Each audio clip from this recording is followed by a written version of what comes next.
सब देखने और सुनने वालों की खिदमत में मोहब्बत भरा सलाम। यकूब साहब इटली से हमारे साथ हैं। यकूब साहब को मैंने पूछा कि आज किस टॉपिक पे बात करनी, कहने लगे मौजू तो बहुत ज़्यादा है, आप प्रोग्राम शुरू करें, आप देखते हैं किस टॉपिक पे बात होगी। जी यकूब साहब क्या कहना चाहेंगे?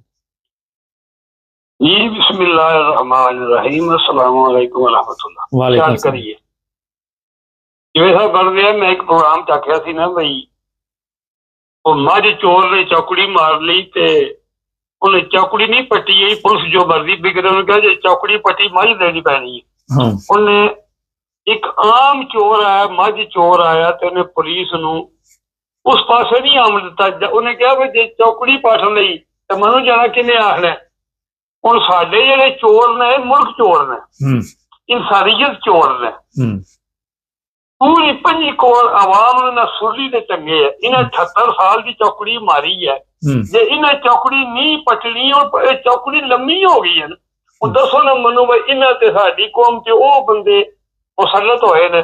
ਇੱਕ ਤੇ ਪਹਿਲਾਂ ਕੁਫਰੀ ਕਰਮਾਂ ਪੜ੍ਹਦੇ ਨੇ ਸਾਰੇ ਹੀ, ਖੁਦਾ ਇਹਨਾਂ ਨੂੰ ਮਾਫ ਕਰੇ। ਜਿਹੜੀ ਇਹ ਗੱਲ ਕਰਦੇ ਨੇ ਉੱਤੋਂ ਆਰਡਰ ਆਵੇਗਾ। ਤਾਕਤਵਰਾਂ ਨੇ ਇਹ ਕੰਮ ਕੀਤਾ ਔਰ ਜ਼ਾਲਮ ਦੇ ਉਹ ਬੱਚੇ, ਉਹ ਨਾ ਕੋਈ ਤਾਕਤਵਾਰ ਹੈ ਤੇ ਨਾ ਕੋਈ ਉੱਤੇ ਹੈ। ਉੱਤੇ ਖੁਦਾ ਹੈ ਤੇ ਉਹ ਹੀ ਤਾਕਤਵਾਰ ਹੈ।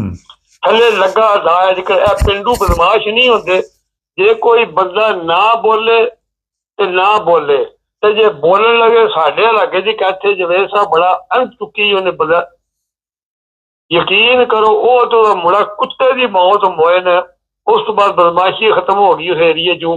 ਤੇ ਜੇ ਮਾਰਿਆ ਤੇ ਐਵੇਂ ਮਸਕੀਨ ਜੇ ਬੰਦੇ ਨੇ ਮਾਰ ਛੱਡਿਆ। ਉਹਦੀ ਤਜ਼ਰੀਲ ਕੀਤੀ, ਇਹਨੂੰ ਗੈਰਤਮੰਦ ਬੰਦਾ ਆ। ਗੱਲ ਕਿ ਉਹਨੇ ਆਖਿਆ ਮੈਨੂੰ ਸਲੂਟ ਨਹੀਂ ਮਾਰਦਾ, ਸਾਰਾ ਬਾਜ਼ਾਰ ਸਲੂਟ ਮਾਰਦਾ, ਇਹ ਨਹੀਂ ਮਾਰਦਾ। ਉਹਨੇ ਫਿਰ ਜਿਹਾ ਸਲੂਟ ਮਾਰਿਆ, ਕਿਆਮਤ ਤੱਕ ਸਲੂਟ ਕਿਸੇ ਬੰਦੇ ਮਾਰਿਆ ਨਹੀਂ। ਇਹ ਹੁਣ ਪੂਰੀ ਕੌਮ ਨੂੰ ਇਹਨਾਂ ਨੇ 40-42 ਸਾਲ ਹੋ ਗਏ ਨੇ, ਕੌਮ ਸੁੱਤੀ ਰਹੀ ਹੈ। ਇਹ ਚੌਕੜੀ ਆਮ ਚੌਕੜੀ ਨਹੀਂ, ਇਹ ਚੌਕੜੀ ਲੋਹੇ ਦੀ ਬਣ ਗਈ ਹੈ, ਜ਼ੰਜੀਰ ਬਣ ਗਈ ਹੈ। ਉਹ ਜਿੰਨਾ ਲੰਮਾ ਕੰਮ ਹੁੰਦਾ ਨਾ ਓਨੀ ਲੰਮੀ ਕੁਰਬਾਨੀ ਦੇਣੀ ਪੈਂਦੀ ਹੈ। ਜੇ ਕੌਮ ਨੇ ਕੁਰਬਾਨੀ ਦੇਣੀ ਹੈ, ਮੇਰੀ ਮਸਕੀਨ ਜਿਹਾ ਬੰਦਾ ਅਨਪੜ੍ਹ ਗੌਰ ਨਾਲ ਸੁਣ ਲਓ, ਉਹ ਤੁਹਾਡੇ ਤੇ ਖੁਦਾ ਦਾ ਅਜ਼ਾਬ ਨਾਜ਼ਲ ਨਹੀਂ ਪਿਆ ਹੁੰਦਾ। ਇਸ ਵਾਸਤੇ ਕਿ ਮੈਂ ਇਹ ਤੱਕਿਆ ਜਵੇਦ ਸਾਹਿਬ ਹੁਣ ਮੈਂ ਬੱਸ ਚਲਾਉਂਦੇ ਆ ਜਾਂ ਰੰਗ ਲਾਹੌਰ ਜਾਂ ਮੇਰਾ ਮਰਕਜ਼ ਲਾਹੌਰ ਹੁੰਦੇ ਆ। ਇਹ ਯਕੀਨ ਕਰੋ ਮੈਂ ਜਿਸ ਨਾ ਗੱਡੀ ਤੇ ਜਾਣਾ ਹੁੰਦੇ ਆ, ਲੰਮਾ ਸਫ਼ਰ ਹੁੰਦੇ ਆ, ਲਾਹੌਰੋਂ ਘਾਟ ਮੁੜ ਗਿਆ ਵੀ ਇਹ ਹੁਣ ਤਾਂ ਮੈਨੂੰ ਪਤਾ ਨਹੀਂ ਸਫ਼ਰ ਘੱਟ ਗਿਆ ਹੋਣਾ।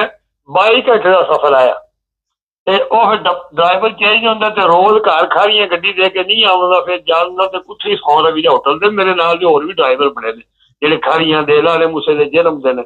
ਉਹ ਫਿਰ ਰੋਜ਼ ਘਰ ਆ ਵੀ ਉਹ ਤਾਂ 3-4 ਘੰਟੇ ਆਉਣ ਲੱਗੇ, 3-4 ਜਾਣ ਨੂੰ ਘਰ ਤੇ ਸਫ਼ਰ ਚ ਰਿਹਾ ਨਾ ਬੰਦਾ, ਤੇ ਉੱਥੇ ਹੋਟਲ ਤੇ ਸੌਂ ਜਾਈਦਾ। ਤੇ ਮੈਂ ਕੰਮ ਕਰਦੇ ਆ ਉਹ ਸਾਡੇ ਨਾਲ ਕੱਪੜੇ ਬਦਲ ਕੇ ਮੈਂ ਨਹਾ ਧੋ ਕੇ ਸਵੇਰੇ ਮਾਮ ਤੇ ਮੈਂ ਦਾਤਾ ਰੂਟ ਉੱਡ ਜਾਂਦੇ ਆ। ਤੇ ਮੈਂ ਸੁਬਾਹ ਦੀ ਨਮਾਜ਼ ਦੇ ਟਾਈਮ ਤੇ ਤੱਕਿਆ, ਯਕੀਨ ਕਰੋ ਉਹ ਬੰਦੇ ਐਡੀ ਬੁਰਾਈ ਹੈ ਜਿੱਥੇ ਉਸ ਵਕਤ ਵੀ ਸੁਬਾਹ 350-400 ਬੰਦਾ ਸੁਬਾਹ ਦੀ ਨਮਾਜ਼ ਚ ਦਾਤਾ ਸਾਹਿਬ ਹਾਜ਼ਰ ਹੋ ਜਾਂਦੇ ਆ। ਇਹ ਮੈਂ ਤੱਕਿਆ ਦਿਹਾੜੀ ਤੇ ਫਿਰ ਹਜ਼ਾਰਾਂ ਹੁੰਦੇ ਨੇ। ਤੇ ਮੈਂ ਇਹ ਅਰਜ਼ ਕਰਨਾ ਪਿਆ ਉਹਨਾਂ ਦੇ ਸਦਕੇ ਅਸਤੀਆਂ ਦੇ ਬਦਲੇ ਜੇ ਇਹ ਮੁਲਕ ਬਚਿਆ ਜੇ, ਵਰਨਾ ਜਿਹੜੀ ਇਹਨਾਂ ਨੇ ਤਰਮੀਮ ਪੇਸ਼ ਕੀਤੀ ਹੈ ਨਹੀਂ ਤੇ ਉਹ ਇਹਨਾਂ ਦੀਆਂ ਸ਼ਕਲਾਂ ਤੱਕੋ, ਇਹਨਾਂ ਦੇ ਕੱਪੜੇ ਤੱਕੋ, ਇਹਨਾਂ ਦੇ ਬਹਿਣ ਤੱਕੋ। ਜਿਹੜੀ ਆਰਾਮ ਦੀ ਕਮਾਈ 47 ਫਾਰਮ ਤੇ ਆਪਣੀ ਔਲਾਦ ਨੂੰ ਖਵਾਉਣ ਦੇ ਲੈ ਕੇ ਜਵੇਦ ਸਾਹਿਬ, ਜੇ ਤੁਸੀਂ ਆਖਦੇ ਮੌਲਵੀ, ਇਹ ਮੌਲਵੀ ਰਿਹਾ ਹੀ ਕੋਈ ਪਾਕਿਸਤਾਨ ਚ। ਮੈਂ ਦੁਆ ਕਰਨਾ ਯਾ ਬਾਰੀ ਤਾਲਾ ਪਹਿਲਾਂ ਇਹਨਾਂ ਮੌਲਵੀਆਂ ਨੂੰ ਖੁਲਕ ਪਾ, ਇਹ ਖੁਲਕ ਦੇ ਇਹਨਾਂ ਬਹਿਣ ਦੀ ਤੌਫੀਕ ਨਾ ਹੋਵੇ। ਪੂਰੀ ਕੌਮ ਚ ਤੱਕ ਲੋ, ਇਹਨਾਂ ਦੀਆਂ ਪੱਗਾਂ ਤੱਕੋ, ਟੋਪੀਆਂ ਤੱਕੋ, ਮੇਕਅਪ ਤੱਕੋ, ਇਹਨਾਂ ਦਾ ਬੋਲਣਾ ਤੱਕੋ। ਜੇ ਕੋਈ ਬੰਦਾ ਗਲਤੀ ਕਰੇ ਮੇਰੇ ਵਰਗਾ ਯਕੂਬ ਵਰਗਾ ਮਸਕੀਨ ਬੰਦਾ, ਉਹਦੇ ਦੇ ਫਤਵਾ ਤੱਕੋ ਹੈ। ਤੇ ਜਿਨ੍ਹਾਂ ਮੁਲਕ ਲੁੱਟੇ ਹੈ ਜ਼ੁਲਮ ਦੀ ਕਹਾਣੀ ਹੈ। ਦੱਸੋ ਮੈਨੂੰ ਜਿਹੜੀ ਇਹਨੇ ਤਰਮੀਮਾਂ ਪੇਸ਼ ਕੀਤੀਆਂ ਨੇ ਜਵੇਦ ਸਾਹਿਬ, ਇਹ ਦੱਸੋ ਮੈਨੂੰ, ਜੇ ਹਜ਼ਰਤ ਅਬੂ ਬਕਰ ਸਿੱਦੀਕ ਰਜ਼ੀ ਅੱਲਾਹ ਤਾਲਾ ਅਨਹੂ ਨੂੰ ਮਾਫੀ ਨਹੀਂ, ਹਜ਼ਰਤ ਉਮਰ ਫਾਰੂਕ ਰਜ਼ੀ ਅੱਲਾਹ ਤਾਲਾ ਨੂੰ ਮਾਫੀ ਨਹੀਂ, ਹਜ਼ਰਤ ਉਸਮਾਨ ਗਨੀ ਨੂੰ ਇਸਤਸਨਾ ਨਹੀਂ, हजरत अली शेरे खुदा इस्तना नहीं, खालिद बिन वलीद इस्तना नहीं, जुनेद बगदादी ਨੂੰ ਨਹੀਂ, बायजीद बुस्तामी ਨੂੰ ਨਹੀਂ, 1,24,000 ਕਮੋਂ ਵਿੱਚ ਪੈਗੰਬਰ 313 ਰਸੂਲ ਨੂੰ ਨਹੀਂ, ਤੇ ਇੱਕ ਮਰਾਸੀ ਜਿਹੜਾ ਹੈ ਉਹਦੀ ਸ਼ਕਲ ਤੱਕ ਹੀ ਉਲਟੀਆਂ ਆਉਂਦੀਆਂ ਨੇ, ਇਸ ਨੂੰ ਸਲਾਹ ਮੰਗਦਾ। ਅੱਛਾ ਗੱਲ ਸੁਣੋ, ਇੱਕ ਦੋ ਸਵਾਲ ਵੀ ਲੈ ਲਓ, ਸਵਾਲ ਵੀ ਕਰ ਲਈਏ ਨਾ ਤੁਹਾਨੂੰ। ਤੁਸੀਂ ਜਿਹੜੇ ਖੁਲਫਾ ਦੇ ਨਾਮ ਲੈ ਰਹੇ ਜੇ, ਜਿਹੜੇ ਖੁਲਫਾ ਦੇ ਨਾਮ ਲੈ ਰਹੇ ਜੇ, ਪਹਿਲੀ ਚੀਜ਼ ਤੇ ਇਹ ਹੈ ਕਿ ਪਾਕਿਸਤਾਨੀ ਕੌਮ ਜਿਹੜੀ ਹੈ ਬਹੁਤ ਪਿੱਛੇ ਹੈ। ਇਹ ਅਗਰ ਉਹਨਾਂ ਖੁਲਫਾ ਦੀ ਤਲੀਮਾਤ ਨੂੰ ਸਮਝਦੇ ਹੁੰਦੇ ਤੇ ਨਾ ਅਜੇ ਇੱਥੇ ਕੋਈ ਦਰਬਾਰ ਹੁੰਦਾ, ਨਾ ਕੋਈ ਪੀਰ ਹੁੰਦਾ, ਨਾ ਕੋਈ ਫਕੀਰ ਹੁੰਦਾ। ਜਿਹੜੀ ਸਿੱਧੀ ਗੱਲ ਮੈਂ ਤੁਹਾਨੂੰ ਦੱਸਾਂ, ਇਸ ਤੋਂ ਇਹਨਾਂ ਦੇ ਨਾਲ ਤੁਸੀਂ ਉਹਨਾਂ ਨੂੰ ਮਿਲਾਉਣਾ ਜਿਹੜਾ ਵੈਸੇ ਹੀ ਨਾ ਇਨਸਾਫੀ ਹੈ। ਪਹਿਲੀ ਚੀਜ਼ ਤੇ ਇਹ ਵਾ। ਦੂਸਰੀ ਚੀਜ਼ ਇਹ ਵਾ ਕਿ ਮੈਂ ਇਹਨਾਂ ਨੂੰ ਬਿਲਾਦਾ ਨਹੀਂ ਪਿਆ, ਮੈਂ ਇਹ ਅਰਜ਼ ਕਰਨਾ, ਪਰ ਇਹਨਾਂ ਦੇ ਉੱਤੇ ਮਿਸਾਲ ਹੀ ਫਿੱਟ ਨਹੀਂ ਹੁੰਦੀ। ਇਹਨਾਂ ਗੱਲ ਸੁਣੋ, ਏਡੀਆਂ ਅਜ਼ੀਮ ਹਸਤੀਆਂ ਨੂੰ ਨਹੀਂ, ਪਰ ਉਹਨਾਂ ਦੇ ਨਾਲ ਇਹਨਾਂ ਦੇ ਉੱਤੇ ਮਿਸਾਲ ਫਿੱਟ ਹੁੰਦੀ। ਤੁਸੀਂ ਕਹੋ ਯਜ਼ੀਦ ਦੀ ਕਹੋ, ਹਲਾਕੂ ਖਾਨ ਦੀ ਕਹੋ, ਉਹ ਕਿਸੇ ਐਸੇ ਬੰਦੇ ਦੀ ਕਹੋ ਜਿਹੜਾ ਕੋਈ ਆਪਣਾ, ਉਹਨੂੰ ਤੁਸੀਂ ਕਹਿ ਸਕਦੇ ਜੇ ਕਿ ਬੜਾ ਜਾਬਰ ਹੁਕਮਰਾਨ ਸੀ, ਜਿਹੜਾ ਬੜਾ ਜ਼ਾਲਮ ਹੁਕਮਰਾਨ ਸੀ। ਤੁਸੀਂ ਕਿੰਨਾ ਨਾਲ ਮੁਲਾਤਾ ਇਹਨਾਂ ਨੂੰ? ਉਹਨਾਂ ਤੇ ਸਫਰਾਂ ਦੀ ਗੱਲ ਕਰਨੇ ਪਏ। ਜੇ ਜੋ ਕੁਝ ਇਹਨਾਂ ਨੇ ਤਰਮੀਮ ਪਾਸ ਕੀਤੀ ਹੈ, ਉਹਨਾਂ ਨੇ ਤਰਮੀਮ ਪਾਸ ਕਰਾਈ ਨਹੀਂ। ਉਹ ਤੇ ਇਹਨਾਂ ਦੇ ਨਾਲ ਦੇ ਨੇ ਨਾ, ਜੋ ਉਹਨਾਂ ਕੀਤਾ ਉਹ ਹੈ ਸਵੇਰੇ ਉਹ ਹਲਾਕੂ ਖਾਨ, ਉਹ ਹੀ ਚੰਗੇਜ਼ ਖਾਨ, ਉਹ ਹੀ ਯਜ਼ੀਦ, ਉਹ ਹੀ ਫਿਰੌਨ, ਉਹਨਾਂ ਸਾਰੀਆਂ ਦੀਆਂ ਖੂਬੀਆਂ ਇਹਨਾਂ ਵਿੱਚ ਨੇ। ਹਾਂਜੀ, ਇਹ ਮੈਂ ਤਾਂ ਗੱਲ ਕਰੀਏ ਜੇ ਉਹਨਾਂ ਨੇ ਸਲਾਹ ਮੰਗੀ, ਕੋਈ ਜਿਹੜਾ ਹਿਟਲਰ ਉਹਨੇ ਸਲਾਹ ਮੰਗੀ, ਹਾਂ, ਉਹਨਾਂ ਨੇ ਪਤਾ ਹੀ ਕੋਈ ਨਹੀਂ ਕਿੱਧਰ ਗਏ ਜੀ। ਬਿਲਕੁਲ ਗੱਲ ਇਹ ਵਾ ਕਿ ਇਹ ਜਿਹੜੀ ਤੁਸੀਂ ਗੱਲ ਪਹਿਲੇ ਕੀਤੀ ਨਾ ਕਿ 350 ਲੋਕ ਦਾਤਾ ਦਰਬਾਰ ਮਸਜਿਦ 'ਚ ਹੁੰਦੇ ਸੀ। ਅੱਜ ਤੁਸੀਂ ਕਹਿੰਦੇ ਪਾਕਿਸਤਾਨ ਬਚਿਆ ਤਾਂ ਸ਼ਾਇਦ ਇਹ ਦਰਬਾਰਾਂ ਦੇ ਸਦਕੇ ਆ। ਇਹ ਦਰਬਾਰਾਂ ਦੇ ਵਜ੍ਹਾ ਤੋਂ ਨਹੀਂ ਪਾਕਿਸਤਾਨ ਬਚਿਆ, ਤਾਂ ਹੀ ਹੈ ਨਹੀਂ ਬਚਿਆ ਕਿੱਥੋਂ? ਮੈਨੂੰ ਪਹਿਲੇ ਇੱਥੇ ਦੱਸੋ ਕਿਹੜੀ ਚੀਜ਼ ਬਚੀ ਦੀ ਹੈ? ਮੈਂ ਯਾਦ ਕਰਨਾ ਪਿਆ, ਮੈਂ ਤਾਂ ਅਰਜ਼ ਕਰਨਾ ਪਿਆ ਕਿ ਉਲਿਆਦ 'ਚ ਇਤਨੀ ਕੀ ਪਾਵਰ ਹੈ ਕਿ ਫੇਰ ਵੀ ਬੰਦੇ ਇਤਨੀ ਬੁਰਾਈ ਹੋਣ ਦੇ ਬਾਵਜੂਦ ਵੀ ਜਿਹੜੀ ਲਾਹੌਰ ਉਹ, ਪਰ ਜਦੋਂ ਤੁਸੀਂ ਉਹ ਮਸਜਿਦ ਚੋਂ ਨਿਕਲ ਕੇ ਸਜਦਾ ਦੇਣੇ ਵਾਲੇ ਐਨ ਹੈ। ਮੇਰਾ ਮਤਲਬ ਇਹ ਨਹੀਂ ਕਿ ਉਹ ਦਾਤਾ ਸਾਹਿਬ ਆ ਫਿਲਮਾਲ, ਮੈਂ ਇਹ ਅਰਜ਼ ਕਰਨਾ ਪਿਆ ਕਿ ਬੰਦੇ ਮਸਜਿਦ ਜਾਂਦੇ, ਉਹ ਮਸਜਿਦ ਦੇ ਵਿੱਚ ਅਗਰ ਬੰਦੇ ਆਂਦੇ ਹੁੰਦੇ ਤੇ ਮਸਜਿਦ ਤੋਂ ਬਾਹਰ ਜਾ ਕੇ ਗੁਨਾਹ ਨਾ ਕਰਦੇ ਬੰਦੇ ਖੁਦਾ ਦੇ, ਮਸਜਿਦ ਤੋਂ ਬਾਹਰ ਜਾ ਕੇ ਆਪਣੀ ਇਸਲਾਹ ਕਰਦੇ। ਅੱਜ ਪੂਰੇ ਸਿਸਟਮ ਦਾ ਬੇੜਾ ਗਰਕ ਨਾ ਹੁੰਦਾ। ਉਸ ਜ਼ਮਾਨੇ ਦੀ ਤੁਸੀਂ ਗੱਲ ਕਰ ਰਹੇ ਕਿ 300 ਬੰਦੇ ਮੁਖਲਸ ਵੀ ਹੁੰਦੇ ਨਾ ਤੇ ਪੂਰਾ ਮੁਹੱਲਾ ਉਹ ਠੀਕ ਕਰ ਲੈਂਦੇ ਨੇ, ਉਹਨਾਂ ਨੂੰ ਵੇਖ ਕੇ ਲੋਕੀ ਠੀਕ ਹੋ ਜਾਂਦੇ ਨੇ। ਮੈਂ ਅਰਜ਼ ਕਰਨਾ ਪਿਆ ਇਹ ਬੇਸ਼ੱਕ ਉਹ ਗੁਨਾਹਗਾਰ ਹੋਣਗੇ, ਕਮਜ਼ੋਰ ਈਮਾਨ ਦੇ ਮਾਲਕ ਹੋਣਗੇ, ਲੇਕਿਨ ਇਹ ਵੀ ਬੰਦੇ ਹੈ ਨੇ ਜਿਹੜੇ ਸਜਦਾ ਵੀ ਦਿੰਦੇ ਨੇ ਤੇ ਦਰੂਦ ਸ਼ਰੀਫ ਵੀ ਪੜ੍ਹਦੇ ਨੇ ਤੇ ਅੱਲਾ ਨੂੰ ਯਾਦ ਕਰਦੇ ਨੇ। ਉਹਨਾਂ ਦੇ ਸਦਕੇ ਇਹ ਨਿਜ਼ਾਮ ਦੁਨੀਆ ਦਾ ਚੱਲਦਾ ਪਿਆ। ਵਰਨਾ जितना जुल्म है इस वे पाकिस्तान च हो रहा है, जितनी की बेगैरती पूरी दुनिया उत्ते लाखों गुनाहगार होणगे।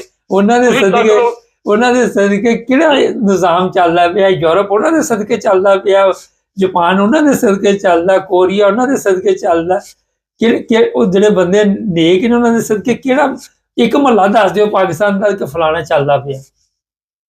ਇਹਨਾਂ ਦੇ ਯੂਰਪ ਤੇ ਨਹੀਂ ਅਜ਼ਾਬ ਆਉਣਾ, ਨਾ ਇਹਨਾਂ ਤੇ ਆਉਣਾ। ਇਸ ਵਾਸਤੇ ਇੱਕ ਧੋਖਾ ਨਹੀਂ ਦਿੰਦੇ, ਇਹ ਬੋਲ ਕੇ ਆਖਦੇ ਨੇ ਨਾ ਇਹ ਨਬੀ ਪਾਕ ਨੂੰ ਮੰਨਦੇ ਨੇ। ਵਿੱਚ ਕੁਝ ਜਿਹੜੇ ਨੇ ਚਾਈਨਾ ਲਿਓ ਅੱਲਾ ਨੂੰ ਨਹੀਂ ਮੰਨਦੇ। ਇੱਕ ਬੰਦਾ ਉਹਦਾ ਖੁਦਾ ਨਾਲ ਜਿਹੜਾ ਨਾ ਉਹਦਾ ਆਖਿਰ ਤੇ ਹਿਸਾਬ ਕਿਤਾਬ ਹੈ, ਉਹ ਖੁਦਾ ਪਾਕ ਨੇ ਫਰਮਾਇਆ ਕੁਰਾਨ ਵਿੱਚ, ਅਸੀਂ ਮਜ਼ਹਬ ਵਾਲੇ ਪਾਸੇ ਨਹੀਂ ਜਾਂਦੇ। ਉਹਨਾਂ ਨੂੰ ਦੁਨੀਆ ਤੇ ਕੋਈ ਤਕਲੀਫ ਨਹੀਂ, ਦੁਨੀਆ ਤੋਂ ਨਾ ਬਸ ਐਸ਼ ਹੈ। ਇਹ ਜਿਹੜੇ ਅਸੀਂ ਦਾੜੀਆਂ ਰੱਖੀਆਂ ਨੇ, ਪੱਗਾਂ ਬਦਲੀਆਂ, ਟੋਪੀਆਂ ਰੰਗ ਦੀਆਂ ਬਦਲਾਈਆਂ ਨੇ, ਜਿਹੜੇ ਅਸੀਂ ਆਨੇ ਕਿ ਮੇਰੇ ਨਹੀਂ ਕਦਮ ਮੈਂ ਚੰਗਾ, ਇੱਕ ਕਦਮ ਮੈਂ ਚੰਗਾ, ਇੱਕ ਕਦਮ ਮੈਂ ਚੰਗਾ, ਜਿਹੜੇ ਅਸੀਂ ਆਪਣੇ ਆਪ ਨੂੰ ਬਲਗੇ ਇਸਲਾਮ ਸਮਝਦੇ ਆ। ਕੋਈ ਆਪਣੇ ਆਪ ਨੂੰ ਇਸ ਹੱਦ ਤੱਕ ਅੱਲਾਹ ਤਾਲਾ ਮਾਫੀ ਦੇ ਕਿ ਪਤਾ ਨਹੀਂ ਕੀ ਖਵਾਉਂਦਾ ਹੈ, ਉਹਨਾਂ ਦੀ ਆਦਤਾਂ ਤੱਕੋ। ਮੈਂ ਉਹਨਾਂ ਦੀ ਗੱਲ ਕਰਨਾ ਪਿਆ ਜਿਹੜੇ ਨਾ ਯੂਰਪ ਵਾਲੇ, ਇਹਨਾਂ ਬਸ ਆਜ਼ਾਦੀ। ਅੱਛਾ, ਪਿਛਲੀ ਦਫਾ ਤੁਸੀਂ ਇੱਕ ਗੱਲ ਕੀਤੀ ਸੀ, ਇੱਕ ਬੰਦੇ ਨੇ ਕਮੈਂਟ ਸਮਝਦੇ ਨਾ, ਕਮੈਂਟਸ ਜਿਹੜੇ ਲੋਕੀ ਲਿਖਦੇ ਨੇ ਫਿਰ ਪ੍ਰੋਗਰਾਮ ਵੇਖ ਕੇ ਥੱਲੇ ਆਪਣੇ ਤਾਸਰਾਤ ਸਮਝਦੇ। ਇੱਕ ਨੇ ਲਿਖਿਆ, ਮੈਂ ਸੁਣਾ, ਤੁਸੀਂ ਹੁਕਮ ਕਰੋ। ਇੱਕ ਨੇ ਲਿਖਿਆ ਕਿ ਯਾਕੂਬ ਸਾਹਿਬ ਦੀਆਂ ਗੱਲਾਂ ਸੁਣ ਕੇ ਬੜਾ ਮਜ਼ਾ ਆਉਂਦਾ। ਇੱਕ ਕਮੈਂਟਸ ਆਏ ਸੀ ਕਿ ਤੁਸੀਂ ਕਿਹਾ ਸੀ ਸਵਿਟਜ਼ਰਲੈਂਡ 'ਚ ਨੈਸ਼ਨੈਲਿਟੀ ਦਿੰਦੇ ਸੀ ਕਿ ਕੋਈ ਅਗਰ ਅਹਿਮਦੀ ਹੋ ਜੇ, ਕਾਦੀਆਨੀ ਹੋ ਜੇ। ਉਹ ਕਹਿੰਦਾ ਜੀ ਇਹ ਗੱਲ ਗਲਤ ਹੈ। ਮੈਂ ਕਿਹਾ ਮੇਰੇ ਹਿਸਾਬ 'ਚ ਵੀ ਅਜੇ ਨੈਸ਼ਨੈਲਿਟੀਆਂ ਤੇ ਨਹੀਂ ਇਹ ਯੂਰਪੀਅਨ ਮੁਲਕ ਦਿੰਦੇ, ਤੇ ਕਾਨੂੰਨ ਦੇ ਮੁਤਾਬਕ ਦਿੰਦੇ ਨੇ। ਅਗਰ ਤੁਸੀਂ ਆਪਣੇ ਇਹਨਾਂ ਦੇ ਕਵਾਨੀਨ ਦੇ ਮੁਤਾਬਕ ਇੱਥੇ ਕੋਈ ਜਿੰਨਾ ਅਰਸਾ ਉਹ ਕਹਿੰਦੇ ਨੇ ਉਹਨਾਂ ਅਰਸਾ ਰਵੋ, ਫਿਰ ਨੈਸ਼ਨਲਿਟੀ ਅਪਲਾਈ ਕਰੋ। ਤੇ ਉਹਨੇ ਕਿਹਾ ਇਹ ਯਕੂਬ ਸਾਹਿਬ ਜਿਹੜਾ ਇਹ ਗਲਤ ਬਿਆਨੀ ਤੋਂ ਕੰਮ ਲੈ ਰਹੇ। ਮੈਂ ਕਾਮਰਸ ਦੱਸਦਾ ਹੁੰਦਾ ਨਾ ਤੁਹਾਨੂੰ ਲੋਕੀ ਮੈਂ ਇਸ ਗੱਲ ਦੀ ਲਾਬਰੀ ਮੈਂ ਇਹ ਅਰਜ਼ ਕਰਨਾ ਪਿਆ, ਮੈਂ ਤੁਹਾਨੂੰ ਲਾਬਰੀ ਵਜ਼ਾਹਤ ਕਰਨਾ ਇਸ ਗੱਲ ਦੀ ਕਿ ਜੇ ਮੇਰੇ ਕੋਲ ਸ਼ਾਰਟ ਲਫ਼ਜ਼ ਤੁਹਾਡੇ ਕੋਲ ਟਾਈਮ ਥੋੜਾ, ਮੈਂ ਜਲਦੀ ਗੱਲ ਕਰ ਗਿਆ। ਨੈਸ਼ਨਲਿਟੀ ਫਾਰਮੈਲਿਟੀ ਪੂਰੀ ਕਰਨੀ ਪੈਂਦੀ ਹੈ, ਲੇਕਿਨ ਜਿਸ ਦੌਰ ਦੀ ਮੈਂ ਗੱਲ ਕਰ ਰਿਹਾ ਉਸ ਦੌਰ 'ਚ ਹਜ਼ਾਰਾਂ ਬੰਦਿਆਂ ਝੂਠ ਮਾਰ ਕੇ ਉਸ ਵੇਲੇ ਨਵੀਂ ਇਹ ਜਿਹੜੀ ਫੈਲੀ ਸੀ, ਜਿਹੜੀ ਵਬਾ ਮਰਜ਼ਈਆਂ ਦੀ ਜੰਗ ਹੋਈ ਪਾਕਿਸਤਾਨ। ਸਾਡੇ ਕੋਲ ਪਿੰਡ ਹੈ ਚੱਕ ਧੋਰੀਏ ਦੇ ਨਾਲ ਮਸ਼ਹੂਰ ਮਾਰੂਫ, ਉਸ ਵੇਲੇ ਖਾਲੀ ਮੇਰੇ ਖਾਰੀਆਂ ਤੋਂ ਨਸ ਕੇ ਹਜ਼ਾਰਾਂ ਬੰਦਿਆਂ ਨੇ ਨੈਸ਼ਨਲਿਟੀ ਉਸ ਵੇਲੇ ਲੋਕਾਂ ਨੂੰ ਨਹੀਂ ਉਹ ਅਹਿਮਦੀ ਨਹੀਂ ਸੀ ਹੈਗੇ ਜਿਹੜੇ ਨਸ ਕੇ ਉੱਥੋਂ ਆ ਗਏ ਜੀ, ਨਹੀਂ ਜਿਨ੍ਹਾਂ ਨੇ ਆ ਕੇ ਇੱਥੇ ਤੁਸੀਂ ਕਹਿੰਦੇ ਨੈਸ਼ਨਲਿਟੀਆਂ ਲੈ ਲਈਆਂ, ਉਹ ਅਹਿਮਦੀ ਸੀ ਜਿਹੜੇ ਪਾਕਿਸਤਾਨ ਨੂੰ ਨਸ ਕੇ ਆ ਗਏ। ਉਹਨਾਂ ਚੋਂ ਜਵੇਦ ਸਾਹਿਬ ਮਰਨਈ ਥੋੜੇ ਬਹੁਤੇ ਮੇਰੇ ਨਾਲ ਦੇ ਟੁੱਕਰ ਕਮਾਉਣ ਵਾਲੇ ਬੰਦੇ, ਲੋਕਾਂ ਨੇ ਬੜਾ ਫਾਇਦਾ ਲਿਆ। ਇਹ ਤੇ ਬਿਮਾਰੀ ਹੈ ਯੂਰਪ ਚ, ਤੁਹਾਨੂੰ ਮੈਂ ਦੱਸਣਾ ਕਿਸ ਬੰਦੇ ਨੂੰ ਯੂਰਪ ਚ ਜਵੇਦ ਸਾਹਿਬ ਤਕਲੀਫ ਜੇ ਸਾਰੇ ਬੰਦੇ ਰੋਟੀ ਵਾਸਤੇ ਨਹੀਂ, ਤੇ ਉਹਨਾਂ ਨੇ ਨਹੀਂ, ਪਰ ਉਹਨਾਂ ਨੇ ਆਪਣਾ ਉਤੋਂ ਆ ਕੇ ਤੇ ਕਹਿ ਦਿੱਤਾ ਕਿ ਅਸੀਂ ਅਹਿਮਦੀ ਹੈਗੇ ਆ ਤੇ ਆਪਣਾ ਈਮਾਨ ਵੇਚ ਦਿੱਤਾ। ਫਿਰ ਬੜਿਆਂ ਬੰਦਿਆਂ ਚ ਈਮਾਨ ਵਿੱਚ ਕਲਮਾ ਲਈ ਉਹ ਬਣ ਕੇ ਉਹਨਾਂ ਨੇ ਆਪਣੀ ਫਰਮਾਇਸ਼ ਪੂਰੀ ਕੀਤੀ। 3-4 ਸਾਲ ਬਾਅਦ ਉਹਨਾਂ ਦਾ ਕੇਸ ਚੱਲਿਆ, ਉਹ ਕੇਸ ਜਿੱਤ ਕੇ ਹਰਕਤ ਨੇ ਕਾਬਲ ਹੈ ਕੋਈ। ਮੈਂ ਉਸ ਬੰਦੇ ਨੂੰ ਅਗਰ ਮੈਂ ਝੂਠਾ ਵਾਂ ਤੇ ਮੈਂ ਆਪਣੇ ਖੁਦਾ ਨੂੰ ਨਹੀਂ, ਤੁਸੀਂ ਠੀਕ ਕਹਿ ਰਹੇ ਹੋਗੇ, ਮੈਂ ਇਹ ਨਹੀਂ ਕਹਿ ਰਿਹਾ। ਮੈਂ ਕਹਿ ਰਿਹਾ ਕਿ ਬਕਾਇਦਾ ਜੋ ਵੀ ਇੱਥੇ ਕਾਗਜ਼ੀ ਕਾਰਵਾਈ ਅੱਜ ਵੀ ਤੇ ਮੌਲਵੀ ਵਿਕਦਾ ਪਿਆ ਵਾ, ਉਦੋਂ ਵੀ ਦੌੜ ਕੇ ਆ ਗਏ। ਅੱਜ ਵੀ ਤੁਹਾਡੇ ਮੌਲਵੀ ਜਿਹੜੇ ਉਹ ਵਿਕ ਜਾਂਦੇ ਨੇ ਪਾਕਿਸਤਾਨ ਦੇ ਵਿੱਚ। ਮੈਂ ਅਰਜ਼ ਕਰਨਾ ਪਿਆ ਅੱਲਾਹ ਤਾਲਾ ਮਾਫੀ ਦੇ, 2-3 ਬੰਦਿਆਂ ਹੋਣ ਇੰਗਲੈਂਡ ਆ ਕੇ ਇਹਨਾਂ 4-5 ਸਾਲਾਂ ਕਾਬਲੇ ਨੇ, ਉਹ ਏਡੀਆਂ ਅਜ਼ੀਮ ਹਸਤੀਆਂ ਨੇ, ਅਗਰ ਉਹ ਪਾਕਿਸਤਾਨ ਚ ਰਹਿਣ ਨਾ ਉਹ ਕਰੋੜਾਪਤੀ ਨੂੰ ਲੋੜ ਕੋਈ ਨਹੀਂ। ਤੇ ਫਿਰ ਕਿਉਂ ਆਉਂਦੇ ਨੇ ਲੋਕ? ਇਹ ਅੱਲਾਹ ਦੀ ਆਜ਼ਾਦ ਜਿਹੜੀ ਹੈ ਨਾ, ਅੱਲਾਹ ਦੇ ਰੰਗ ਅੱਲਾਹ ਹੀ ਜਾਣਦਾ। ਵਾ ਦੁਨੀਆ ਨੂੰ ਕੀ ਉੱਥੇ ਹੋ ਗਿਆ ਕਿ ਪਾਕਿਸਤਾਨ ਚ ਕੋਈ ਬੰਦਾ ਰਹਿਣ ਲਈ ਤਿਆਰ ਨਹੀਂ। ਮੈਂ ਕਹਿੰਦਾ ਜੇ ਕਿਸੇ ਦਾ ਵਸ ਚੱਲੇ ਨਾ ਜਵੇਦ ਸਾਹਿਬ, ਤੇ ਬੰਦੇ ਕੋਠਾ ਜ਼ਮੀਨ ਸਭ ਕੁਝ ਵੇਚ ਕੇ ਅਗਰ ਉਹਨੂੰ ਯਕੀਨ ਹੋਵੇ ਕਾਮਯਾਬ ਜਾਂਦੇ ਨੇ। ਅੱਛਾ, ਇੱਕ ਮੈਂ ਬੜੀ ਦਿਲਚਸਪ ਗੱਲ ਦੱਸਣ ਲੱਗਾ ਤੁਹਾਨੂੰ। ਕੱਲ ਮੈਂ YouTube ਦੇ ਉੱਤੇ ਨਾ ਇੱਕ ਬੈਂਕਾਕ ਦਾ ਇਹ ਪ੍ਰੋਗਰਾਮ ਦੇਖ ਰਿਹਾ ਸੀ। ਇੱਕ ਬੰਦੇ ਨੇ ਉੱਥੇ ਵਿਜ਼ਿਟ ਕੀਤਾ, ਇੱਕ ਮਸਜਿਦ 'ਚ ਉਹਨੇ ਨਮਾਜ਼ ਪੜ੍ਹੀ। ਉੱਤੇ ਉਹਨੇ ਕਿਹਾ ਕਿ ਮੈਂ ਇੱਥੇ ਆਇਆ ਨਮਾਜ਼ ਪੜ੍ਹਨ, ਮੈਨੂੰ ਕਿਸੇ ਨੇ ਨਹੀਂ ਪੁੱਛਿਆ ਤੂੰ ਕਿਹੜੇ ਫਿਰਕੇ ਤੋਂ ਤਲਕ ਰੱਖਣਾ, ਮੈਂ ਆਇਆ ਵਾਂ, ਲੋਕੀ ਨਮਾਜ਼ ਪੜ੍ਹ ਰਹੇ ਸੀ, ਮੈਂ ਵੀ ਪੜ੍ਹੀ ਔਰ ਕਿਸੇ ਨੇ ਕੋਈ ਸਵਾਲ ਨਹੀਂ ਕੀਤਾ ਮੈਨੂੰ ਨਾ। ਮੈਂ ਕਿਸੇ ਹੋਰ ਮਸਜਿਦ 'ਚ ਵੀ ਗਿਆ, ਕਿਸੇ ਨੇ ਸਵਾਲ ਨਹੀਂ ਕੀਤਾ। ਔਰ ਉੱਥੇ ਅਰਬੀ ਵੀ ਆ ਰਹੇ ਸੀ, ਤੁਰਕੀ ਵੀ ਆ ਰਹੇ ਸੀ, ਪਾਕਿਸਤਾਨੀ ਵੀ ਆ ਰਹੇ ਸੀ, ਸਾਰੇ ਮੁਲਕਾਂ ਦੇ ਲੋਕ ਮੁਸਲਮਾਨ ਆ ਰਹੇ ਸੀ। ਉਹ ਕਹਿੰਦਾ ਕਿ ਮੈਨੂੰ ਅਜੇ ਤੱਕ ਇਹ ਸਵਾਲ ਦਾ ਜਵਾਬ ਨਹੀਂ ਮਿਲਿਆ ਕਿ ਸਾਡੇ ਮੁਲਕ ਦੇ ਵਿੱਚ ਇਹ ਸਵਾਲ ਕਿਉਂ ਕੀਤਾ ਜਾਂਦਾ। ਇਹ ਸਹੀ ਗੱਲ ਹੈ। ਮੈਂ ਅਰਜ਼ ਕਰਨਾ ਪਿਆ ਜਵੇਦ ਸਾਹਿਬ, ਇੱਥੇ ਵੀ ਕੋਈ ਜਿਹੜੀ ਸਾਡੀ ਮਸਜਿਦ ਦਾ ਸੰਭਲਾਈ ਆਪਣੇ ਨਿੱਕਾ ਜਿਹਾ ਪਿੰਡ ਹੈ, ਮਸਜਿਦ ਬੜੀ ਵੱਡੀ ਹੈ ਕਿਉਂਕਿ ਅਸੀਂ ਮਿਹਨਤ ਬੜੀ ਕੀਤੀ। ਡਨਮਾਰਕ ਤੋਂ ਨਾਰਵੇ ਤੋਂ ਇੰਗਲੈਂਡ ਤੋਂ ਤੱਕ ਜਾਂਦਾ। ਅਸੀਂ 3-4 ਬੰਦੇ ਅੱਗੇ ਮੈਂ ਉਹਦੇ ਵਿੱਚ ਸ਼ਾਮਲ ਆਇਆ। ਮੈਂ ਅਰਜ਼ ਕਰਨਾ ਪਿਆ ਸਾਡੀ ਮਸਜਿਦ ਚ ਸ਼ੀਆ ਵੀ ਆਉਂਦੇ ਜੇ, ਭਾਬੀ ਵੀ ਆਉਂਦੇ ਜੇ, ਮਰਜ਼ਈ ਵੀ ਆਉਂਦੇ ਜੇ, ਮੁਸਲਮਾਨ ਵੀ ਆਉਂਦੇ ਜੇ। ਮਸਜਿਦ ਮੁਸਲਮਾਨਾਂ ਦੀ ਸੁੰਨੀਆਂ ਦੀ ਮਸਲਕ ਸਾਡਾ ਸੁੰਨੀ ਹੈ। ਉਸ ਤੋਂ ਇਲਾਵਾ ਯਕੀਨ ਕਰੋ ਇਹ ਸਾਲ ਇੱਕ ਨਵਾਂ ਕੰਮ ਹੋਇਆ। 7-8 ਮੁੰਡੇ ਸਰਦਾਰ ਆਏ, ਉਹਨਾਂ ਕਾਗਜ਼ ਜਮਾ ਕਰਾਏ ਨੇ, ਪਤਾ ਨਹੀਂ ਉਹਨਾਂ ਕਿਸ ਤਰ੍ਹਾਂ ਕਰਾਏ ਨੇ, ਇਹ ਲੱਭਿਆ ਕੋਈ ਨਹੀਂ। ਮੁੰਡੇ ਦੀ ਉਹ ਰਹਿਸ਼ ਰਹਿੰਦੇ ਨੇ, ਉਹ ਵੀ ਸ਼ਾਮੀ ਰੋਣਾ ਹੁੰਦਾ ਕੋਈ ਰੋਟੀ ਖਾਣ ਆ ਜਾਂਦੇ। ਮਤਲਬ ਕਿ ਮੁੰਡਾ ਦਾ ਕੋਈ ਵੀ ਨੂੰ ਜਵਾਬ ਨਾ ਦੀਏ, ਬਾਹਰ ਕਰ ਛੱਡੀਏ, ਕਿਉਂ ਆਉਂਦੇ ਨੇ ਸਾਡੀ ਇਹ ਮਸਜਿਦ ਚ। ਮੈਂ ਆਖਿਆ ਯਾਰ ਨਾ ਜਵਾਬ ਦਿਓ। ਅੱਛਾ, ਹੁਣ ਤੁਸੀਂ ਕਿਹਾ ਨਾ ਜਵਾਬ ਦਿਓ, ਅਗਰ ਤੁਸੀਂ ਉੱਥੇ ਨਾ ਹੁੰਦੇ ਤੇ ਫਿਰ ਉਹਨਾਂ ਨੂੰ ਇਹਨਾਂ ਜਵਾਬ ਦੇ ਦੇਣਾ ਸੀ, ਕਿੱਡੀ ਬੁਰੀ ਗੱਲ ਹੈਗੀ। ਇਹ ਅੱਲਾ ਜਾਣਦਾ। ਮੈਂ ਉਹਨਾਂ ਨੂੰ ਕਿਹਾ ਕਿ ਸਾਡੇ ਕੋਲ ਇੱਥੇ ਨਾ ਜਵੇਦ ਸਾਹਿਬ ਬੜੇ ਗੁਰਦੁਆਰੇ ਨੇ, ਇਟਲੀ ਚ ਲੇਕਿਨ ਸਭ ਤੋਂ ਵੱਡਾ ਗੁਰਦੁਆਰਾ ਉਹ ਸਾਡੇ ਘਰ ਤੋਂ 18 ਕਿਲੋਮੀਟਰ ਦੂਰ ਹੈ। ਨਵਾਂ ਲਾਰਾ ਨਾਂ ਹੈ ਪਿੰਡ ਦਾ, ਕਿਉਂਕਿ ਸਾਡੀ ਜਿਹੜਾ ਪ੍ਰੋਗਰਾਮ ਤੁਹਾਡਾ ਪੂਰਾ ਇੰਡੀਆ ਪਾਕਿਸਤਾਨ ਤੱਕ ਦਾ ਹੈ, ਪੰਜਾਬੀ ਸਾਰੇ। ਅੱਛਾ, ਹਰ ਹਫ਼ਤੇ ਇਤਵਾਰ ਨੂੰ ਸੈਂਕੜੇ ਮੁਸਲਮਾਨ ਪਾਕਿਸਤਾਨੀ ਫੈਮਿਲੀ ਮੈਨ ਕਾਗਜ਼ ਕੰਮ ਕਰਦੇ ਕੋਲ ਉੱਥੋਂ ਜਾ ਕੇ ਪ੍ਰਸ਼ਾਦ ਰੱਜ ਕੇ ਖਾਂਦੇ ਜੀ ਹਫ਼ਤੇ ਇਤਵਾਰੀ। ਬੱਚੇ ਵੀ ਲੈ ਜਾਂਦੇ। ਨਹੀਂ, ਇਹ ਸਾਰਾ ਕੁਝ ਇਹਨਾਂ ਮੁਲਕਾਂ ਚ ਆ ਕੇ ਅਸੀਂ ਕਰਨੇ ਆ ਤੇ ਆਪਣੇ ਮੁਲਕ ਚ ਮੌਤ ਪੈਂਦੀ ਕਰਦੇ ਆ। ਇਸ ਗੱਲ ਦਾ ਮੇਰੇ ਕੋਲ ਨਹੀਂ, ਮੈਂ ਯਾਦ ਕਰਨਾ ਪਿਆ ਭਾਜੀ ਉੱਥੇ ਅਮਨ ਹੋਵੇ, ਸਕੂਨ ਹੋਵੇ, ਕਾਨੂੰਨ ਹੋਵੇ, ਉੱਥੇ ਵੀ ਇਹ ਕੰਮ ਹੋਵੇ। ਉੱਥੇ ਕੋਈ ਕਾਨੂੰਨ ਹੈ ਜੇ ਕੋਈ ਇਨਸਾਨੀ ਨਹੀਂ? ਇਹਨਾਂ ਵਜ੍ਹਾ ਤੇ ਤਾਂ ਸਕੂਨ ਤਬਾਹ ਹੋਇਆ ਦਾ ਵਾ। ਇਹੀ ਤੇ ਵਜ੍ਹਾ ਨੇ ਕਿ ਸਕੂਨ ਤਬਾਹ ਕਿ ਤੂੰ ਫਲਾਣਾ ਤੂੰ ਮੇਰੀ ਮਸਜਿਦ ਚ ਨਹੀਂ ਆਣਾ। ਤੈਨੂੰ ਮੈਂ ਨਹੀਂ ਬੁਲਾਣਾ। ਕੱਲ ਤਾਂ ਅਸੀਂ ਜਿਹਨੂੰ ਪੀਰ ਮੰਨਦੇ ਜੇ, ਉਹ ਜਿਹੜਾ ਆਪਣਾ ਕੀ ਨਾਮ ਹੈ ਇਹਦਾ, ਰਿਜ਼ਵੀ ਦਾ ਵੱਡੇ ਰਿਜ਼ਵੀ ਸਾਹਿਬ ਸੀ, ਕੀ ਨਾਮ ਸੀ ਉਹਨਾਂ ਦਾ, ਖਾਦਮ ਰਿਜ਼ਵੀ। ਖਾਦਮ ਰਿਜ਼ਵੀ। ਇੱਕ ਅਜ਼ਾਨ ਹੋਈ ਹੈ, ਅਜ਼ਾਨ ਮੇਰੇ ਕੋਲ ਵੀਡੀਓ ਮੈਂ ਸੋਸ਼ਲ ਮੀਡੀਆ, ਉਹ ਕਹਿੰਦਾ ਵਹਾਬੀਆਂ ਦੀ ਅਜ਼ਾਨ ਹੈ, ਦਫਾ ਕਰੋ ਇਹਨਾਂ ਨੂੰ, ਤੁਸੀਂ ਗੱਲਬਾਤ ਜਾਰੀ ਰੱਖੋ। ਅਜ਼ਾਨ ਤੇ ਇੱਕੋ ਹੀ ਹੈਗੀ ਸਭ ਦੀ। ਅਜ਼ਾਨ ਇੱਕ, ਇਹ ਗਲਤ ਗੱਲ ਹੈ, ਅਜ਼ਾਨ ਇੱਕ। ਮੈਂ ਤੁਹਾਨੂੰ ਵੀਡੀਓ ਭੇਜਾਂਗਾ, ਤੁਹਾਨੂੰ ਮੈਂ ਵੀਡੀਓ ਭੇਜਾਂਗਾ, ਦੇਖਣਾ ਨਹੀਂ ਕਰਨਾ। ਅਸੀਂ ਆਨੇ ਆ, ਮੈਂ ਇਹ ਅਰਜ਼ ਕਰਨਾ ਜਵੇਦ ਸਾਹਿਬ, ਮੈਂ ਤੁਸੀਂ ਇੱਥੇ ਆ ਜਾਓ, ਮੇਰੇ ਕੋਲ ਪੁੱਛ ਸਕਦੇ ਹੋ ਮੇਰੇ ਬਾਰੇ ਲੋਕਾਂ ਕੋਲੋਂ। ਮੈਂ ਅੱਲਾ ਦੀ ਕਸਮ, ਮੇਰੇ ਕੋਲ ਭਾਬੀ ਵੀ ਆਉਂਦੇ ਜੇ, ਮੇਰੇ ਕੋਲ ਸ਼ੀਆ ਵੀ ਆਉਂਦੇ ਜੇ, ਮੇਰੇ ਕੋਲ ਕਈ ਵਾਰੀ ਬੰਦੇ ਮਰ ਜਾਂਦੇ ਨੇ ਜਿਹਨਾਂ ਕੋਲ ਵਾਲੀਬਾਲ ਕੋਣੀ, ਕਾਲਮ ਕੋਣੀ, ਜਿਹੜਾ ਬੰਦਾ ਆਉਂਦਾ, ਮੈਂ ਜਿੰਨੇ ਜਗ੍ਹਾ ਆਵਾਂ ਆਪੋ ਵੀ ਤਾਮਨ ਕਰਨਾ, ਲੋਕਾਂ ਦੇ ਘਰ ਵੀ ਖੜਨਾ, ਲੋਕਾਂ ਨੂੰ ਫੋਨ ਕਰਕੇ ਵੀ ਮਦਦ ਕਰਾਣਾ। ਮੈਂ ਕਹਿੰਦਾ ਪਹਿਲਾਂ ਇਨਸਾਨੀਅਤ ਹੈ। ਮੈਂ ਤੇ ਇਨਸਾਨ ਤੇ ਇਨਸਾਨ ਜਵੇਦ ਸਾਹਿਬ, ਬਿਲਕੁਲ। ਮੈਂ ਇੱਥੇ ਇੱਕ ਬੰਦਾ ਉਹਦੇ ਕੋਲ ਕੰਮ ਕੋਈ ਨਹੀਂ, ਫੈਮਿਲੀ ਮੈਨ ਹੈ। ਮੈਂ ਆਪਣੇ ਪੁੱਤਰਾਂ ਨੂੰ ਕਿਹਾ, ਪੁੱਤਰ ਪਤਾ ਨਾ ਲੱਗੇ ਤੇ ਕਿਆਮਤ ਤੱਕ ਨਾਂ ਨਹੀਂ ਲੈਣਾ। ਨਬੀ ਪਾਕ ਨੇ ਫਰਮਾਇਆ ਕੁਝ ਬੰਦੇ ਮੰਗਦੇ ਨੇ, ਕੁਝ ਨਹੀਂ ਮੰਗਦੇ। ਸਫੈਦ ਪੋਸ਼ ਬੜੇ ਦੁਖੀ ਹੁੰਦੇ ਨੇ, ਹੈ ਅੰਦਰੋਂ ਪਤਾ ਨਹੀਂ। ਤੁਹਾਨੂੰ ਪਤਾ ਜਵੇਦ ਸਾਹਿਬ, ਅਸੀਂ ਯੂਰਪ ਤੇ ਫੈਮਿਲੀ ਮੈਨ ਬੰਦਾ ਹੋਵੇ, ਕਿਰਾਏ ਦਾ ਮਕਾਨ ਹੋਵੇ, ਨਿੱਕੇ ਨਿੱਕੇ ਬੱਚੇ ਹੋਣ, 6 ਮਹੀਨੇ ਕੰਮ ਨਾ ਲੱਭੇ, ਹੈ ਇੱਥੇ ਤੁਹਾਡੇ ਬੈਨੀਫਿਟ ਨਹੀਂ ਮਿਲਦਾ, ਗਵਰਨਮੈਂਟ ਨਹੀਂ ਹੈਲਪ ਕਰਦੀ। ਬੈਨੀਫਿਟ ਤਾਂ ਮਿਲਦਾ ਜਿਸ ਵੇਲੇ ਤੁਸੀਂ ਕੰਮ ਕੀਤੇ, ਕੰਮ ਤੁਹਾਡਾ ਜਿਹੜਾ ਨੇ ਇਹ ਕੰਮ ਹੋਣਾ ਚਾਹੀਦਾ ਤੁਹਾਡਾ 5 ਸਾਲ ਤੇ 3 ਦਿਹਾੜੇ। ਅੱਛਾ, ਫਿਰ ਬੈਨੀਫਿਟ ਮਿਲਣਾ। ਉਸ ਤੋਂ ਬਾਅਦ ਤੁਸੀਂ ਬਿਮਾਰ ਹੋ ਜਾਂਦੇ ਹੋ, ਐਕਸੀਡੈਂਟ ਹੋ ਜਾਂਦਾ, ਕੋਈ ਵਜ੍ਹਾ ਬਣ, ਤੁਸੀਂ ਇਹ ਨਵੇਂ ਆਏ ਹੋ, ਫੈਮਿਲੀ ਮੈਨ ਕਿਸੇ ਰਿਸ਼ਤਾ ਦੇ ਸੜੇ ਆਏ ਹੋ, ਤੁਸੀਂ ਇਹ ਸਾਲ ਕੰਮ ਨਹੀਂ ਕੀਤਾ, 6 ਮਹੀਨੇ ਕੰਮ ਕੀਤਾ, ਤੁਹਾਨੂੰ ਕਾਲ ਲੱਭ ਕੇ ਤੁਸੀਂ ਬਲੀ ਖੋਫੇ ਖੁਦਾ ਨਹੀਂ, ਤੁਸੀਂ ਆਖਿਆ ਜੀ ਮੈਂ ਪਾਕਿਸਤਾਨ ਦੱਸਣਾ ਜਾ ਕੇ ਮਹੱਲੇ ਨੂੰ ਪੈਟਰੋਲ ਪਾ ਕੇ ਮੈਂ ਆਏ ਆ ਫਿਰ ਸੈਰ ਕਰਨ, ਮੇਰੇ ਕੋਲ ਇਟਲੀ ਦੇ ਕਾਗਜ਼ ਨੇ। ਉਹ ਬੰਦਾ ਜਾਂਦਾ ਇਜਾਜ਼ਤ ਲਾ ਕੇ ਫੈਕਟਰੀ 'ਚ 2 ਹਫ਼ਤੇ ਵਾਸਤੇ, ਮੇਰੇ ਭਰਾ ਦੀ ਸ਼ਾਦੀ ਹੈ, ਆਮਦਨੀ ਉਹ 4 ਮਹੀਨੇ, ਅਗਲੇ ਕੰਮ ਤੇ ਬੰਦਾ ਉਹ ਰੱਖ ਲਿਆ, ਉਹ ਆਮਦਾ ਬੰਦਾ ਕੰਮ ਨਹੀਂ ਲੱਭਦਾ ਪਿਆ, ਗਲਤੀਆਂ ਆਪਣੀਆਂ ਹੋਣ, ਫਿਰ ਉਹ ਮੈਂ ਫਿਰ ਵੀ ਬੱਚਿਆਂ ਨੂੰ ਕਿਹਾ ਪੁੱਤਰ ਨਬੀ ਪਾਕ ਨੇ ਫਰਮਾਇਆ ਜੀ। ਬਿਲਕੁਲ ਅੱਛੀ ਗੱਲ ਹੈ ਤੇ ਅੱਛੀ ਸੋਚ ਹੈ, ਹੈਲਪ ਕਰਨੀ ਚਾਹੀਦੀ। ਚਲੋ ਸਿਆਸਤ ਵੱਲ ਦੁਬਾਰਾ ਆ ਜਾਂਦੇ ਆ। ਅੱਛਾ, ਹੁਣ ਕੀ ਤੁਸੀਂ ਐਂਡ ਤੇ ਕੀ ਕਹਿਣਾ ਵਾ, ਕਿਉਂਕਿ ਗੱਪਸ਼ਪ ਤੁਹਾਡੀ ਵੀ ਲੋਕੀ ਸੁਣਦੇ ਨੇ, ਪਸੰਦ ਕਰਦੇ ਨੇ। ਮੈਂ ਇਹ ਯਾਦ ਕਰਨਾ ਪਿਆ ਵੀ ਜਿਹੜੇ ਬੰਦਿਆਂ ਇਸਤਸਲਾਹ ਦਿੱਤੀ ਹੈ ਇਹਨੂੰ, ਖੁਦ ਉਹ ਨਜਾਇਜ਼ ਨੇ, ਆਰਾਮ ਦੀ ਕਮਾਈ ਖਾਂਦੇ ਨੇ। ਜਿਨ੍ਹਾਂ ਬੰਦਿਆਂ ਨੂੰ ਸਰਦਾਰੀ ਫਾਰਮ ਤੇ ਖੁਦਾ ਦੀ ਕਸਮੇ ਪਾਰਲੀਮੈਂਟ ਬੈਠੇ ਇਹਨਾਂ ਤੇ 70 ਫਰਿਸ਼ਤੇ ਇੱਕ ਬੰਦੇ ਦੇ ਚਿਹਰੇ ਤੇ ਲਾਹਨਤ ਭੇਜ ਰਹੇ ਨੇ। ਉਹ ਇਨਸਾਨ ਨਹੀਂ, ਇਹ ਕਿੰਜ ਆਵਾਮ ਦੇ ਵਿੱਚ ਹਲਕੇ 'ਚ ਫਿਰਦੇ ਨੇ, ਕਿੰਜ ਗੱਡੀਆਂ ਪਾਕਿਸਤਾਨ ਦੇ, ਉਹ ਬੰਦੇ ਨੇ ਇਸ ਵੇਲੇ ਪਾਕਿਸਤਾਨ ਤੇ ਕਬਜ਼ਾ ਕਰਕੇ ਬੈਠੇ ਨੇ, ਜਿਨ੍ਹਾਂ ਨੂੰ ਯਕੀਨ ਕਰੋ ਜ਼ਰਾਨੀ ਰੋਟੀ ਦਿੰਦੀ ਹੈ ਵਦੀ, ਪਰ ਆਖਦੀ ਹੈ ਕਿ ਕੁੱਤਾ, ਸ਼ਕਲ ਤੇ ਦੀ ਕੁੱਤਿਆਂ ਦੀ ਬਗੈਰਤ ਦੀ ਹੈ, ਲੇਕਿਨ ਗੱਲ ਇਹ ਆਰਾਮ ਤੇ ਲੱਖਾਂ ਮਹੀਨੇ ਦੇ ਆਵਣ ਡਏ ਹਨ। ਯਕੀਨ ਕਰੋ ਉਹਨਾਂ ਨੂੰ ਜ਼ਰਾਨੀਆਂ ਵੀ ਕਬੂਲ ਨਹੀਂ ਕਰਦੀਆਂ ਹੋਣੀਆਂ।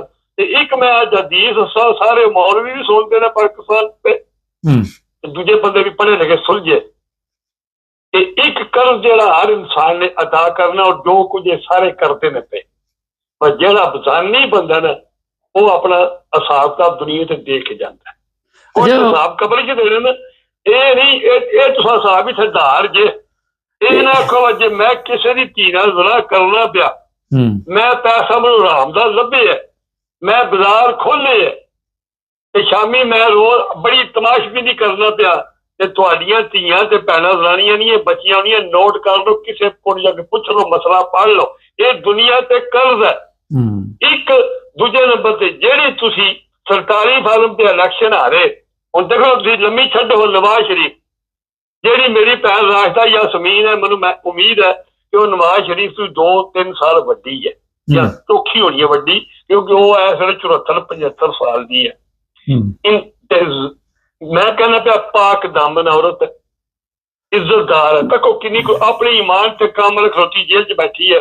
ਉਸ ਬੰਦੇ ਕੋਲ ਤੂੰ ਚੋਰੀ ਇਲੈਕਸ਼ਨ ਜਿੱਤ ਕੇ ਤੂੰ ਕੱਲ ਇਹ ਖੁਦਾ ਨੂੰ ਹਿਸਾਬ ਦੇਣਾ, ਤੂੰ 2% ਦਾ ਬੰਦਾ ਹੈ, ਮਾਂ ਤੇਰੀ ਦੁਆ। ਚਲੋ ਗੱਲ ਸੁਣੋ, ਹਰ ਵਾਰੀ ਦੱਸਦੇ ਜੇ ਲੋਕਾਂ ਨੂੰ ਯਾਦ ਹੋ ਗਿਆ ਤਾਂ ਹੁਣ ਵਾਈਂਡ ਅਪ ਕਰੀਏ। ਮੇਰਾ ਹਰ ਯਾਦ ਤਾਂ ਹੀ ਹੁੰਦੇ ਨੇ ਸਮਾਜ ਨੇ, ਜਿਹੜੀ ਚੰਗੀ ਗੱਲ ਰੋਜ਼ ਦੱਸੀ ਦੀ ਹੈ, ਪਰ ਕੋਈ ਆਮ ਲੋਕ ਕੋਈ ਨਾ ਲੁਹਾਰਾ ਦੇਣਾ, ਕੋਈ ਕੁਝ ਨਾ, ਇਹ ਲੁਹਾਰ ਨੇ, ਇਹ ਇਨਸਾਨ ਦੇ ਬੱਚੇ ਹਿੰਦੂਆਂ ਦੀ ਭੱਠੀ ਦੇ ਕੰਮ ਕਰਦੇ ਆ। ਲਾਹੌਰੀ ਨੇ ਲੋਹਾ ਚੋਰੀ ਕੀਤਾ, 2% ਦੇ ਬੰਦੇ ਨੇ।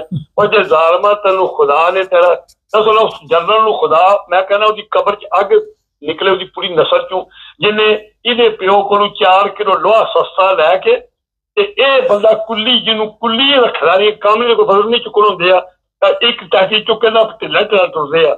ਵੈਲਡਿੰਗ ਕਰਨ ਗਿਆ ਇਹ ਫੇਲ ਹੋ ਗਿਆ, ਕੁੱਲੀ ਇਹ ਫੇਲ ਹੋ ਗਿਆ, ਕਿਤੇ ਫੇਲ ਹੋ ਗਿਆ। ਪਹਿਲੇ ਦਿਹਾੜੇ ਠਾਕਿਆਂ ਨੇ ਬੁਲਾਇਆ ਖਾਨ ਨੇ, ਓਪਨਰ ਨਾ ਜਾ ਤੂੰ ਗੂੰ ਦੀ ਬੋਰੀ ਹੈ। ਉਧਰ ਬਾਦਲ ਤਗੜਾ ਸੀ ਲੜਕਾ ਦਾ, ਪਹਿਲੀ ਗੇਮ ਤੇ ਟੱਠਾ ਕਰਨੀ, ਪਰ ਨੇ ਜ਼ਿੰਦਗੀ ਗਰਾਊਂਡ 'ਚ ਨਹੀਂ ਵੜਿਆ। ਉਹਨੂੰ ਤੂੰ ਜ਼ਾਲਮ ਦੇ ਬੱਚਿਆ ਲੋਹਾ ਸਸਤਾ ਲੈ ਕੇ ਉਹ ਡਾਇਰੈਕਟ ਮਹੀਨੇ ਵਾਲਾ 50 ਵੀ ਲਾ ਦਿੱਤਾ ਹੈ। ਚਲੋ 22 ਮਿੰਟ ਹੋ ਗਏ ਨੇ। ਇਹ ਇਨਸਾਨ ਹੁੰਦਾ ਹੈ, ਇਹਦੇ ਚ ਗੈਰ ਜਾਂ ਈਮਾਨ ਦੀ ਰੱਤੀ ਹੁੰਦੀ ਹੈ, ਇਹਦੀ ਨਸਲ ਚ ਜਾਂ ਇਹਦੇ ਪਿਓ ਚ ਜਾਂ ਇਹਦੀ ਬੀਵੀ ਚ। ਔਰ ਜ਼ਾਲਮਾ ਤੈਨੂੰ ਮੌਕਾ ਮਿਲ ਗਿਆ, ਤੂੰ ਤਗੜਾ ਬੰਦਾ, ਤੂੰ ਚਪੜਾਸੀ ਲੱਗਣ ਦੇ ਕਾਬਿਲ ਦਾ ਨਹੀਂ ਹੈ, ਤੈਨੂੰ ਬਾਜ਼ਾਰ ਤੇ ਆਲਾ ਪੰਜਾਬ ਮਿਲ ਗਈ ਹੈ, ਨੇਕ ਕੰਮ ਕਰ। ਚਲੋ ਬਹੁਤ ਸ਼ੁਕਰੀਆ। ਇਹਦਾ ਮੈਂ ਕਹਿੰਦਾ ਪਿਆ ਜਵੇਂ ਸਾਹਿਬ 2 ਮਿੰਟ ਟਾਈਮ ਦਿਓ ਮੈਨੂੰ। ਇਸ ਬੰਦੇ ਨੇ ਇਸ ਵੇਲੇ ਇਹਨੇ ਤੇ ਜ਼ਰਦਾਰੀ ਨੇ ਚੁਣ ਕੇ ਪਾਕਿਸਤਾਨ ਦੇ ਹਰਾਮ ਦੇ ਨਾਲ ਲਾਏ ਨੇ। ਇਸ ਵੇਲੇ ਮੁਲਕ ਦੇ ਦੋਹਾਂ ਕਿਸਮਾਂ ਦੇ ਲੋਕਾਂ ਦਾ ਕਬਜ਼ਾ ਹੈ। ਤੇ ਕੋਲ ਜਿਹੜਾ ਕੱਲ ਆਇਆ ਬੁਲੀ ਕੁੱਤਾ ਜਿਹੜਾ 250 ਰੁਪਏ ਦਾ ਮੁਲਾਜ਼ਮ ਆਇਆ ਬਾਪਤਾ ਜੀ ਮੀਟਰ ਦੀ ਇੱਧਰ, ਕੱਲ ਉਹਨੂੰ ਲਿਆਂਦਾ ਨੇ ਜਹਾਜ਼ ਤੇ। ਉਹ ਜਿਹਨੂੰ ਖੁਰਸ਼ੀਦ ਸ਼ਾਹ ਸ਼ਾਹ ਹਿੰਦੂਆਂ ਨੂੰ ਵੀ ਆਦੇ ਨੇ, ਉਹ ਕੋਈ ਲੱਗਦਾ ਮੈਨੂੰ ਇਹੋ ਜਿਹੀ ਨਸਲ ਲਈ ਗੰਦੀ ਨਸਲ ਲਈ ਹੈ। ਅੱਗੋਂ ਮੈਨੂੰ ਰੇਹੜੀ ਤੇ ਲਿਆਂਦਾ ਨੇ ਵੋਟ ਲੈਣੇ ਵਾਸਤੇ। ਜਿਤਨੇ ਹਰਾਮੀ ਨੇ ਪਾਕਿਸਤਾਨ ਚ, ਇੱਕ ਮਰ ਵੀ ਗਿਆ ਉਹ ਸਰਕਾਰੀ ਫਾਰਮ ਦੇ ਜਿੰਨੇ ਸਰਕਾਰੀ ਫਾਰਮ ਲਏ ਹੈ, ਮੈਨੂੰ ਗੋਲੀ ਮਰਵਾ ਲਓ, ਉਹ ਹਰਾਮੀ ਹੋ, ਆਰਾਮ ਤੇ ਖਾਂਦੇ ਹੋ, ਬੱਚਿਆਂ ਨੂੰ ਆਰਾਮ ਖਵਾਉਂਦੇ ਹੋ। ਤੇ ਤੁਸੀਂ ਜਿਹੜੀ ਵੋਟ ਪਾਈ ਹੈ ਤਰਮੀਮ, ਇਹ ਤਰਮੀਮ ਇਸਲਾਮ ਤੇ ਜਾਇਜ਼ ਨਹੀਂ। ਕਿਸੇ ਬੰਦੇ ਨੂੰ ਜਦੋਂ ਜਿਨ੍ਹਾਂ ਮੈਂ ਕੇ ਨਾਮ ਲਿਆ ਪਾਕ ਹਸਤੀਆਂ ਦਾ ਜਵੇਦ ਸਾਹਿਬ, ਜੇ ਉਹਨਾਂ ਨੂੰ ਇਸ ਸਲਾਹ ਹਾਸਲ ਨਹੀਂ, ਪਰ ਜੇ ਉਹ ਇੱਕ ਕੱਪੜੇ ਗੱਲ ਦਾ ਹਜ਼ਰਤ ਉਮਰ ਫਾਰੂਕ ਨੂੰ ਹਿਸਾਬ ਦੇਣਾ ਪੈ ਜਾਂਦਾ। ਪਰ ਮੇਰੀ ਕਮੀਜ਼ ਨਹੀਂ ਹੈ, ਮੈਂ ਆਪਣੇ ਪੁੱਤਰ ਕੋਲ ਕੱਪੜਾ ਲਿਆ ਆਪਣੇ ਹਿੱਸੇ ਦਾ, ਤੇ 2 ਟਕੇ ਦੇ ਮਰਾਸੀ ਨੂੰ ਕਿੰਝ ਇਜਾਜ਼ਤ ਹੈ ਕਿ ਉਹ ਪੂਰੇ ਮੁਲਕ ਨੂੰ ਕਤਲ ਕਰੇ, ਪੂਰੇ ਮੁਲਕ ਦੇ ਜੁੱਤੇ ਵੀਰਿਆਂ ਕੋਲ ਇਲੈਕਸ਼ਨ ਖੋਲੇ। ਤੁਸੀਂ ਦੇਖੋ ਨਾ ਕਿਹੜਾ ਇਲੈਕਸ਼ਨ ਕਮਿਸ਼ਨ ਕਿਹੜੀਆਂ ਸੀ। ਉਹ ਜਵੇ ਸਾਹਿਬ ਤੁਹਾਡੇ ਕੋਲ ਟਾਈਮ ਥੋੜਾ ਹੁੰਦਾ, ਸਾਰੀਆਂ ਗੱਲਾਂ ਕਰਨੀਆਂ ਹੁੰਦੀਆਂ ਨੇ। ਉਹ ਜਵਾਬ ਦੇਣਾ ਪੈ ਗਿਆ ਉਸ ਬੰਦੇ ਦਾ। ਮੈਂ ਉਸ ਬੰਦੇ ਨੂੰ ਆਵੇ, ਮੈਂ ਉਹਨੂੰ ਟਿਕਟ ਦੇਣਾ ਚਾਹਿਆ ਵੀ ਮੈਂ ਮਸੀਦੀ ਤੱਕ ਨਿਆਂ ਦੇਣਾ। ਹਜ਼ਾਰਾਂ ਬੰਦਿਆਂ ਨੇ ਮਰਜ਼ੀ ਬਣ ਕੇ ਕਾਰ ਲਿਆ ਜਿਵੇਂ ਸਾਹਿਬ ਜਰਮਨੀ ਤੇ ਸੁਵਿਟਜ਼ਰਲੈਂਡ ਤੇ ਇੰਗਲੈਂਡ। ਗੱਲ ਹਾਂਜੀ 5 ਮਿੰਟ ਹੋ ਚੱਲੇ। ਬਹੁਤ ਸ਼ੁਕਰੀਆ। अस्सलामु अलैकुम व रहमतुल्लाहि व बरकातहू। नाज़रीन चैनल को सब्सक्राइब करें, काफ़ी लंबा प्रोग्राम हो गया, जुड़े रहे हमारे साथ।